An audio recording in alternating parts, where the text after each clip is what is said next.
fresco de sus suelos. Las ciudades crecen y nos dejan mensajes en cada pliegue de su pasado. La gran ciudad moderna que hoy es Córdoba nos esconde restos de una ciudad olvidada. Sin embargo, algunas construcciones parecen perforar las capas de historia y sobrevivir hasta el presente. Inmutables. Estuvieron allí durante 4 siglos y permanecerán aún mucho tiempo más. Recorro la ciudad, investigo las raíces, los cimientos antiguos de la Córdoba colonial.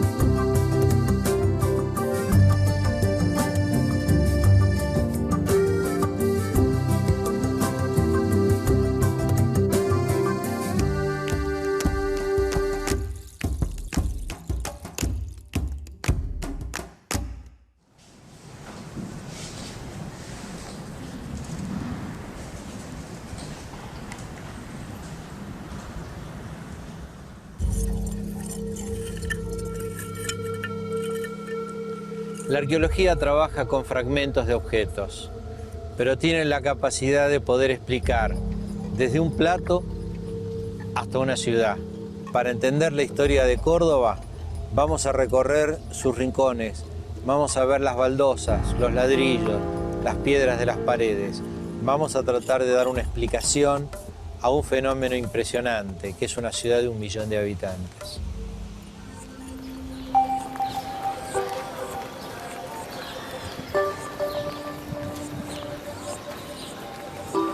Era el siglo XVI y el virreinato del Río de la Plata ni siquiera era un proyecto posible. Aún dependíamos del virrey del Perú. Habiendo tanto territorio disponible, ¿por qué se decidió ubicar una ciudadela en este lugar? El objetivo era claro: fortalecer los caminos y así garantizar el tránsito seguro de bienes y personas desde el Río de la Plata hasta el Potosí. Con ese fin, el entonces gobernador de la provincia del Tucumán, don Jerónimo Luis de Cabrera, envió una expedición a la región de Córdoba para saber cómo era el lugar y quiénes lo habitaban. Finalmente, el 6 de julio de 1573, se fundó la ciudad de Córdoba de la Nueva Andalucía. ¿Estamos donde se fundó Córdoba por primera vez? Ahí estamos, en el mismo lugar. En esta barranca, frente al río. En esta barranca, cerca del río. A ver, estamos hablando de una hueste que viene a establecerse con pocas mujeres y además que tiene que tener acceso próximo a los recursos. El primer recurso es el agua. El segundo recurso, y no menos importante, es los indígenas. Es zona de asentamientos indígenas. Esto fue un sistema colonial. El español venía a Indias a valer más, y para valer más no había que trabajar con las manos. Quienes trabajaban con las manos eran las poblaciones originarias. Entonces, mientras más recursos de brazos de poblaciones originarias hubiera, más seguridad hay de acceso a una mejor vida, en la percepción de la época. La mano de obra indígena se extingue con rapidez. Acá había que ganar dinero y rápido. Entonces, buena parte de los indígenas eran sacados de esta jurisdicción para ser vendidos en otra. ¿Cuándo empiezan a llegar los primeros? Cuando comienza la baja fuerte de población indígena local, ya, digamos, el Cabildo de Córdoba empieza a reclamar que autoricen el ingreso. ¿En qué año estamos? Y nosotros estamos más o menos en los primeros años del siglo XVII, ya están pidiendo que permitan ingresar negros esclavos de Angola. ¿Por qué no funcionó el lugar? ¿Por qué no está aquí hoy la plaza y con el Cabildo y la catedral y digamos, qué pasó? Pareciera ser que don Jerónimo, antes de que lo obligaran a dejar su cargo y lo llevaran preso en manos de Abreu de Figueroa, ya había decidido el traslado del asentamiento urbano a un lugar un poco más accesible. Si nosotros nos vamos al lugar donde se fundó definitivamente, en realidad es un espacio donde el agua está más próxima. En la zona que hoy es el centro histórico de la ciudad, a 3 metros hay agua.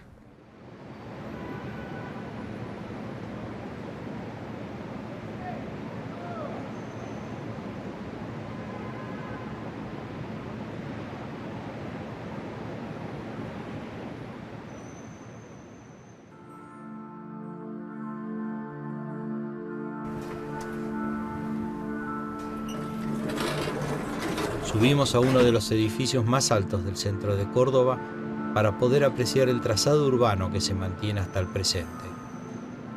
Como todas las ciudades coloniales, hispánicas, tiene un trazado muy preciso. Entonces, esto que estamos viendo, que hoy llamamos Plaza San Martín, era la Plaza Mayor, la Plaza Central.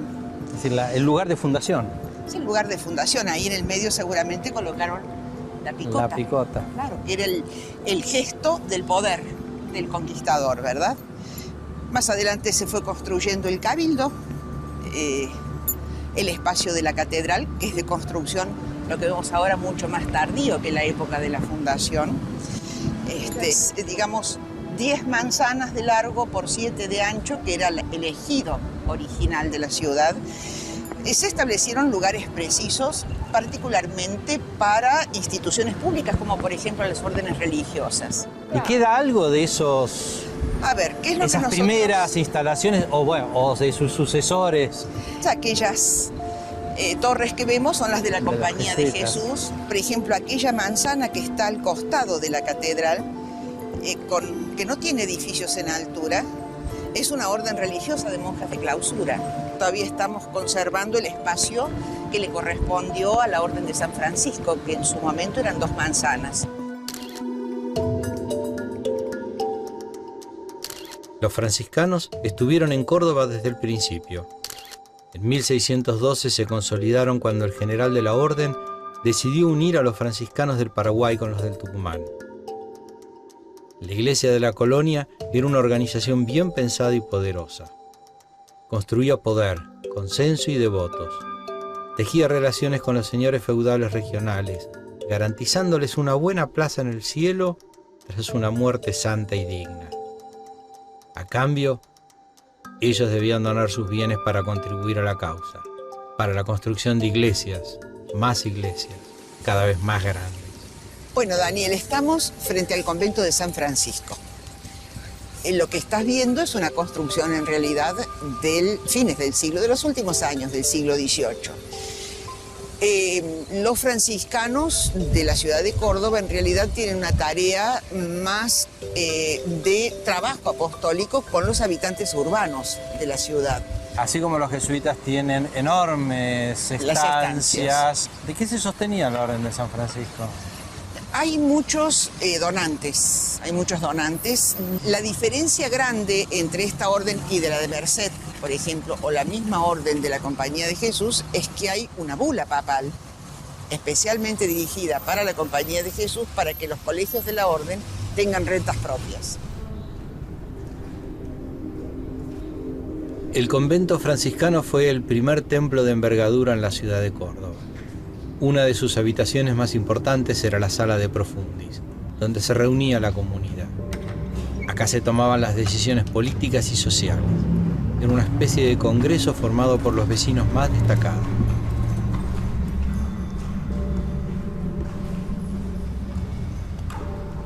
En 1989, durante los trabajos arqueológicos y de restauración sobre estas paredes, se detectaron una serie de pinturas ocultas durante siglos. Una de ellas revelaba parte de la historia de Córdoba, un documento único de los tiempos en que por aquí caminaban los monjes franciscanos de la colonia. Noble Francisco, que en vivas llamas eres tu fama, en alta voz, por ser a fin tan humillado, soy señalado del mismo Dios. Esta no lo había visto. El sistema constructivo, esas secuencias de adobe y cal. Ahora que se cayó el revoque lo dejó a la vista. Sí. Y la parte de abajo de piedra con ladrillo, la típica arquitectura de la época, pero después hicieron esta nivelación con... Ahí tenés lo más claro, mirá el uso de los cantos rodados. de barro, Que cuando traída de todavía- algún río del cercano. De acá Claro. del río Suquía, de acá del río Suquía. Después, cuando ya hay mayor disponibilidad de recursos, sí traen de las canteras que están acá a unos 10 kilómetros más o menos, ¿no? Pero mientras tanto, el uso del canto rodado. Sí, y los ladrillos de distintas épocas. No, es toda una lección Es una de historia de la estratigrafía. arquitectura, es Sí, una estratigrafía. estratigrafía muraria. La estratigrafía sea horizontal o vertical, es el estudio de las secuencias de construcciones o de momentos de actividad del hombre realizados a lo largo del tiempo que se van superponiendo los unos a los otros. Habitualmente el más profundo es el más antiguo.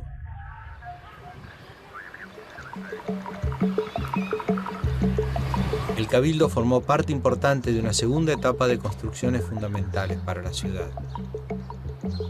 La iglesia mayor, la canalización del agua, el primer mesón para los mercaderes. Esta es la parte más antigua del Cabildo. Acá se empezó a construir el Cabildo allá por el 1580. Esta fue la primera parte, entonces nosotros decidimos mostrar básicamente la primera etapa de construcción del Cabildo, porque ya después las distintas etapas que duraron casi 250 años son como más contemporáneas. Uno de los grandes problemas que surgió cuando empezaron a construir esta primera etapa del Cabildo era que el ladrillo era muy difícil de conseguir, había que traerlo de muy lejos, con carretas, con rutas totalmente anegadas, era muy complicado. Entonces todas las piedras que se encontraban cuando hacían las excavaciones para los cimientos eran reincorporadas en la construcción. En 1992, durante un trabajo arqueológico, tuve el privilegio de participar de unas excavaciones en este mismo predio, en el Cabildo de Córdoba que hoy vuelvo a recorrer. Fue un trabajo interesante. Fue un trabajo interesante. Tuvimos que romper porque había una pérdida de agua que estaba afectando a la pared que colinda con la casa que está acá al lado del Cabildo. Y por eso te llamamos a vos cuando se hizo esa excavación, porque acá, insisto, no había especialidad en ese tema en esa época. Y bueno, empezaron a aparecer acequias, cosas raras, mucho material arqueológico. Los hallazgos fueron importantes y numerosos en una época en que la arqueología era menos que incipiente en la región. Estamos sacando botellas de ginebra de la época del patio del Cabildo. En este caso, botella Peters Hermanos. Buenos Aires, pese a ser Buenos Aires, era ginebra holandesa. Acá tienen una botellita linda porque es muy anterior. Es una botella de mitad del siglo XIX. También Schiedam, ¿no? Una localidad en Holanda. Esto es un material todavía sin clasificar, pedazos de objetos sueltos, pisos, fragmentos, así es como se los encuentra. Y después hay que, por supuesto, hacer el trabajo de restauración, de conservación.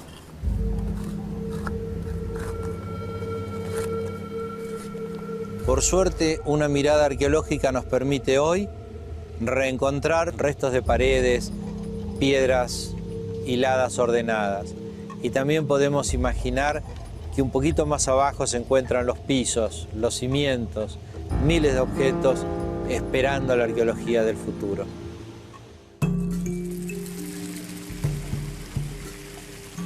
Hacia la primera mitad del siglo XVII, Córdoba se presentaba bastante deteriorada, con construcciones en mal estado, con la acequia sin funcionar. Había inundaciones, sequías. La ciudad se estaba deteriorando por falta de mantenimiento. Debía hacerse algo pronto o no tardaría mucho en colapsar. Cuando llega el Marqués de Sobremonte como gobernador intendente del reciente creado Virreinato del Río de la Plata, va a decidir la traza de un parque para que la gente venga a recrearse y además para generar un espacio donde pudiera canalizarse el agua de la cañada. Se va a dedicar muchísimo a lo que es la ciudad, el embellecimiento de la ciudad y además a cuidar la jurisdicción. Rafael de Sobremonte, gobernador de Córdoba desde el año 1783 y durante casi 15 años, puso el foco en mejorar las condiciones de vida de la población, redujo epidemias y disminuyó el hambre, por lo que el comercio repuntó considerablemente. Pero todo esto a fuerza de una lógica recurrente, la mano de obra esclava. Córdoba, digamos, era un centro negrero sumamente importante, ya que se encontraba en el centro del territorio colonial, tanto durante el Virreinato del Perú como durante el Virreinato del Río de la Plata. Entonces era el cruce de los caminos entre el Atlántico y el Pacífico. Entonces aquí llegaban los esclavos que eran vendidos tanto hacia Chile como hacia el gran centro de Potosí, que era el centro económico más rico de América. Entonces, todo lo que se producía acá en Córdoba y en las ciudades que van hacia el norte eran llevados hacia Potosí. ¿Quién lo producía? La mano de obra esclava, ya que la mano de obra indígena, sobre todo en esta jurisdicción, era sumamente reducida y estaban más que todo en la campaña. Esclavos, comerciantes, religiosos, militares, españoles. Me pregunto, ¿cómo sería la sociedad en esta Córdoba colonial? La vida social transcurría mucho en las casas, la gente hacía tertulias o jugaba a juegos de azar. ¿Y quién era la gente? La gente decente, como se decía en la época, que eran los españoles. La sociedad estaba sumamente estratificada. Teníamos a los españoles y después teníamos a las castas, ¿sí? Las castas estaban formadas por los indios, los negros y sus mezclas.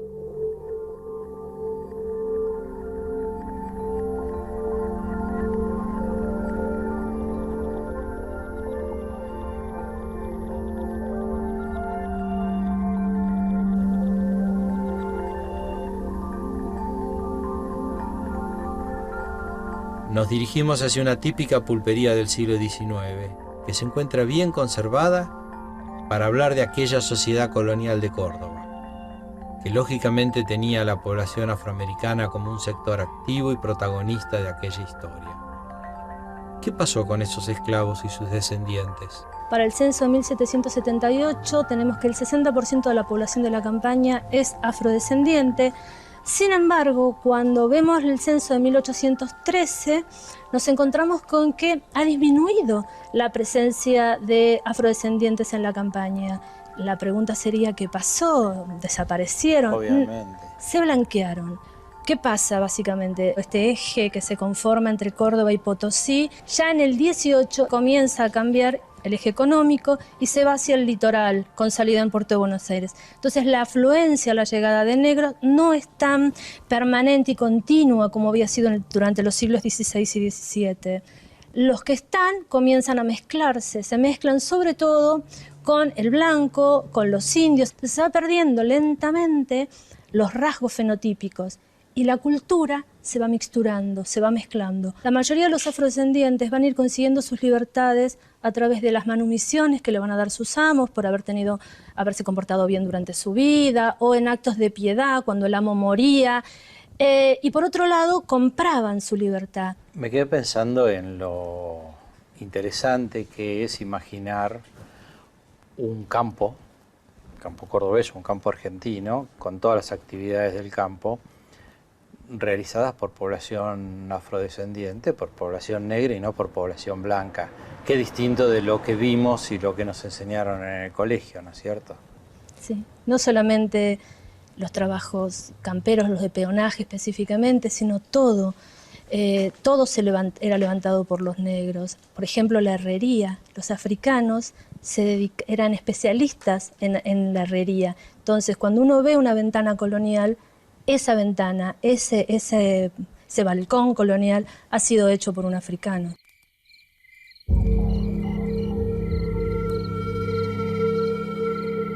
No cabe duda que en la planificación de la ciudad de Córdoba nada es casual, nada es inocente. Todo fue fruto de la planificación. Sus barrios, sus espacios, sus avenidas, donde chocan realidad, imaginarios, deseos, placeres y sufrimientos.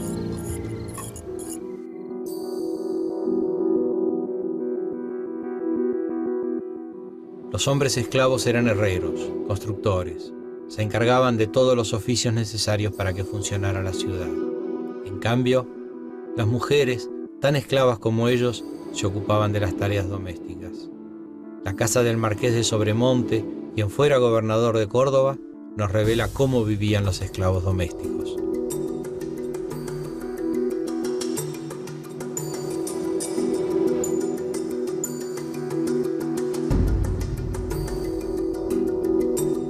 Bueno, vamos yendo para el lugar donde vivían dentro de la casa los esclavos africanos, después nuestros afroargentinos. Y es fantástico, es maravilloso que quede todavía arqueológicamente restos de lo que fuera parte de las habitaciones, Sí. no reconstruidas, digamos, no restauradas como Claro. está. Esto es lo que llamamos aquí la Casa de los Esclavos, está en el segundo patio. Eran 5 habitaciones. 3 estaban en pie y fueron restauradas. 2 están en el suelo y están las marcas visibles de las dos habitaciones. Es la historia del edificio, ¿no? Así es. Viste que hay muchas historias sobre cómo se hacían las tejas, muchos mitos, Sí. muchas cosas que no siempre son verdad, ¿no es cierto? Comúnmente son llamadas tejas musleras, como Aunque- que eran hechas en los muslos, lo cual es muy fácil de comprobar que no existían negros de este tamaño. Esto muestra bastante bien cómo se hacían.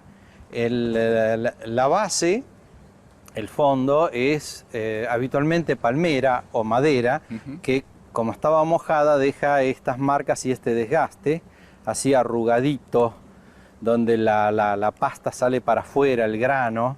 Claro. Y del otro lado, estas marcas, que es una maderita que se iba pasando para alisarlo, le daba cierta irregularidad y después con eso se terminaba.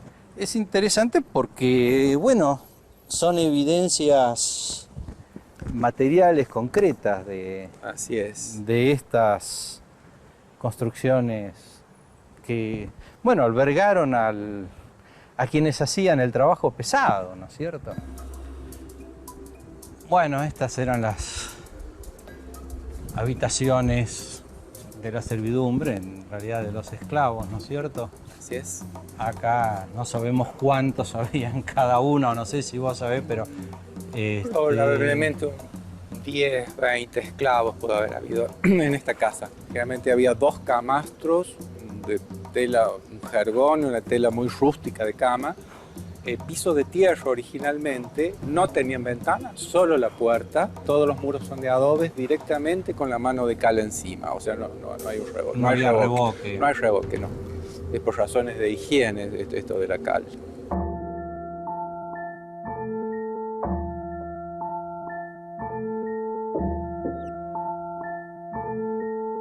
Bueno, las paredes de época, ¿no? Siempre la piedra, el ladrillo, los fragmentitos de baldosa y tejas. Allá se puede ver bien a la distancia cómo está la línea de piedras, el emparejado de ladrillo, la línea de piedra, y así va progresando el muro. Sí, y esa pared además es muy interesante porque tiene partes con los colores Que ahí se originales. quedaron trozos de toda la estratigrafía de sus colores.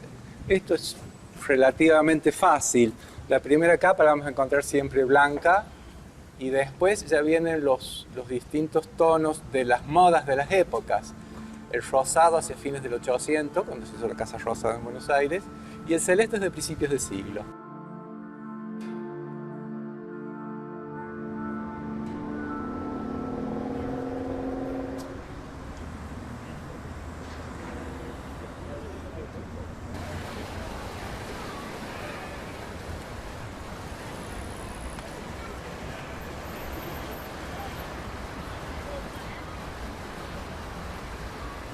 Podríamos pensar que una de las grandes obras o la más grande obra de la arquitectura colonial cordobesa es la que no vemos, es decir, es esta enorme transformación del suelo en distintos niveles que es de una envergadura colosal. Sí, la ciudad es realmente, o la ciudad que vemos es una ciudad moderna, pero tenemos por debajo de esta ciudad la ciudad colonial, los cimientos de las casas, de los Tejeda, de los Molina de Navarrete, de los Cabrera, que tienen guardado una gran historia que no nos puede o no nos permite contar la documentación histórica y sí la arqueología, y es la historia de la vida cotidiana de estas personas y las relaciones que ellos tuvieron con los objetos que manipularon en esas épocas y que realmente es de un potencial inmenso dentro de la ciudad. Recién estamos en los inicios en esta década de la arqueología histórica para la ciudad de Córdoba y de las investigaciones. A medida que vayan pasando los años vamos a ir avanzando y a tener más conocimiento de esa Córdoba colonial y esa Córdoba antigua que nos dejaron o hemos heredado con el tiempo. La ciudad la construimos entre todos. A lo largo de la historia, desde funcionarios que tomaban decisiones hasta esclavos que obedecían. Pero también ha sido siempre un espacio para la exclusión social. Es la herencia del pasado para construir el futuro. En la arqueología de la ciudad, ¿cómo se ve el tema de la esclavitud, el tema de la servidumbre? El registro arqueológico es bastante distante muchas veces de lo que la fuente histórica en sí te dice, ¿no? Se habla de una loza, se habla de plata, es lo que se hereda a una hija, lo que se vende, lo que es valuable. Es lo que usa los señores, los blancos, la gente decente. Yo creo que lo que vos apuntás es a lo que usa en la cocina, es con lo que cocina la negra, es con lo que comen los negros que están en el último patio, en el tercer patio. Pero no es lo que se les sirve, pero no es lo que se le sirve al dueño, al amo español en la mesa.